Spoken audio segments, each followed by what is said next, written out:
Voilà. Non, non, je t'en prie. Et depuis janvier 2009, le bureau du HCR a enregistré en moyenne 48 nouveaux dossiers de demandeurs d'asile par mois. Et à la fin du mois de mai 2009, le nombre de demandeurs d'asile était de 244 personnes, alors que ce chiffre était de 2129 personnes au début de l'année 2006 et de 1578 personnes au début de l'année 2007. Quittons le Maroc. Allons en Algérie, la situation est quand même très différente. À la fin du mois de janvier 2009, en Algérie, il y avait 95 statuts de réfugiés. Et ces réfugiés étaient principalement originaires de la RDC, de la Côte d'Ivoire et du Libéria. Le reste provenait de la République centrafricaine, de la République du Congo, d'Irak, de la Libye et de la Somalie. Si je vais en Tunisie, qui est un pays très particulier, qui forme l'autre pôle extrême dans l'espace des trois pays, on a la chose suivante. Le HCR a commencé à produire des statistiques sur les réfugiés à partir de 1997. Donc je crois avant le Maroc et bien avant l'Algérie. Entre 2000 et 2005, il y avait 500 personnes qui avaient obtenu la protection du HCR en Tunisie. Parmi ces 500 personnes, 350 étaient de jeunes hommes célibataires et le reste était composé de familles. Et de 2000 à 2004, le nombre de dossiers déposés au HCR, c'était VA 248, le nombre de cas rejetés 17 et 14 demandeurs d'asile avaient obtenu le statut de réfugié. Et alors il y a les demandeurs d'asile qui ont déposé une demande d'asile, mais qui ont disparu sans donner aucune nouvelle, ni aucune suite à leur dossier. Et les demandeurs d'asile qui avaient disparu littéralement, à la fois physiquement et dans les dossiers, s'élevaient au nombre de 217. Bon, j'y reviendrai pour dire quelques mots sur ce qu'ils sont devenus. Donc les trois nationalités dominantes sont par ordre d'importance. Les Algériens, en grand nombre, ont été des demandeurs d'asile particuliers à la fin des années 90. Les Algériens, qui constituaient donc 40% des réfugiés, Bosnie 2, Bulgarie 1, Burundi 1, Tchad 2, Syrie 1, la Syrie, l'Irak 8, et les Russes sont des personnes très âgées, de très anciens réfugiés. Voilà. Donc, je vais boucler cette présentation un peu fastidieuse, je le reconnais, mais elle est relativement importante puisque je pense que beaucoup ne connaissaient pas les chiffres, en particulier de l'Algérie et de la Tunisie. Sur la centaine de réfugiés reconnus par le HCR en 2005, 40% étaient assistés financièrement par le HCR, car ils ne disposaient pas de carte de séjour et ils ne pouvaient donc pas travailler. Voilà. Alors, pourquoi j'ai cité ces quelques chiffres sur l'asile et sur les réfugiés? C'est parce qu'il me semble que ces populations, quel que soit leur statut, mais là, ces populations, les demandeurs d'asile et les réfugiés, ont directement affaire aux institutions et aux États.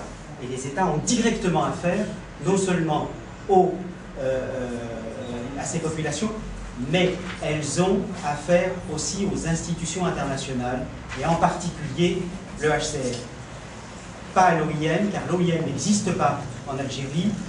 Il y a un bureau de l'OIM à Tunis, et qui ne fait strictement rien. Il y a un permanent qui attend que les autorités tunisiennes lui permettent d'entrer en contact avec ce que l'on appelle les migrants clandestins, les demandeurs d'asile et les réfugiés. Il n'y a pas d'OIM en Algérie, même si dernièrement, au moment où j'y étais, il était prévu qu'il y ait des pourparlers entre les autorités algériennes et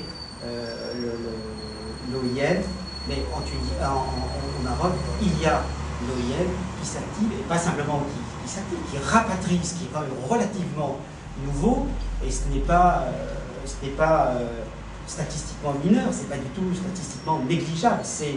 Le phénomène en lui-même est un phénomène relativement important, que des gens demandent à être rapatriés chez soi. Et une des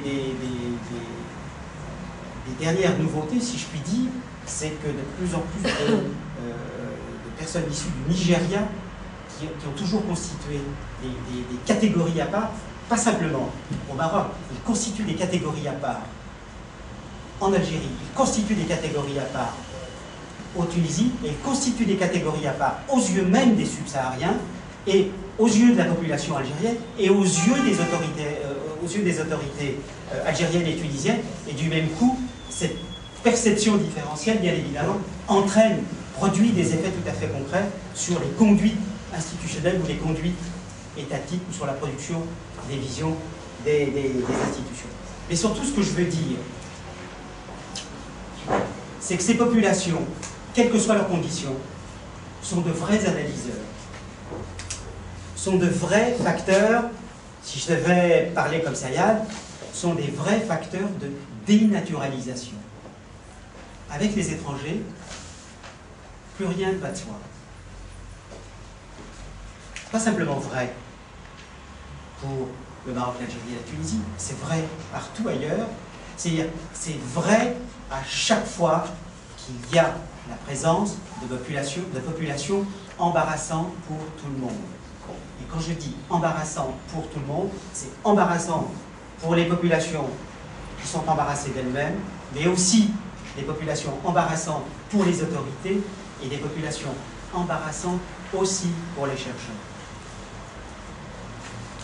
Donc, ces populations, les chiffres que je viens de vous donner, qui sont quand même différents entre ces trois pays, renvoient, je crois, à des configurations nationales qui sont différentes. Pourquoi le Maroc a une attitude moins rigide à l'égard des migrants, des réfugiés et des demandeurs d'asile?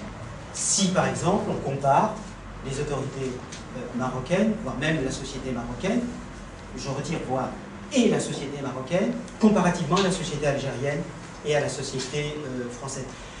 Peut-être que, et c'est une hypothèse, peut-être que dans ces trois pays, il y a des traditions différentes en matière de refuge. Il ne faut surtout pas oublier que ce sont des pays qui ont connu la guerre et que l'Algérie est un pays qui a connu la guerre, mais qui a connu des déplacements de population. Et ces déplacements, et les Algériens qui se sont déplacés sur les faits de la guerre, en fait, ne sont pas allés n'importe où. Ils sont allés dans deux pays, ils sont allés en Tunisie, et en particulier au Maroc. Donc, est-ce qu'il n'y aurait pas, parmi ces trois pays, une tradition en matière de refuge qui serait d'une longévité plus grande qu'en Algérie et en Tunisie? Ça, c'est le point.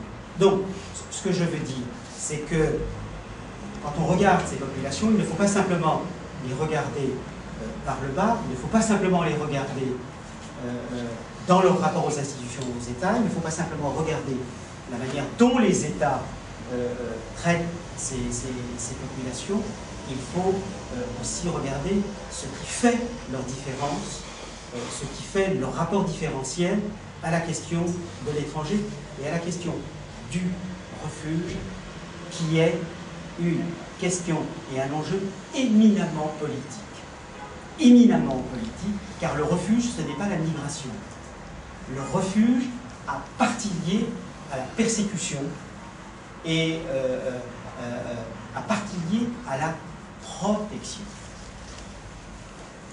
Et les trois pays le savent parfaitement, puisque, et je cite,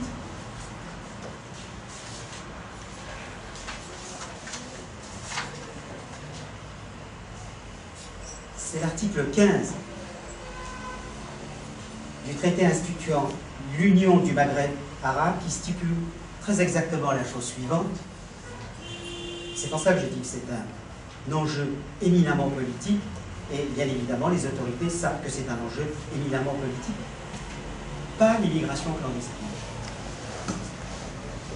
L'immigration clandestine, la partie liée à la misère économique, à la marchandisation, au motif économique, n'est pas un enjeu éminemment politique. L'article 15 dit la chose suivante, 3 pays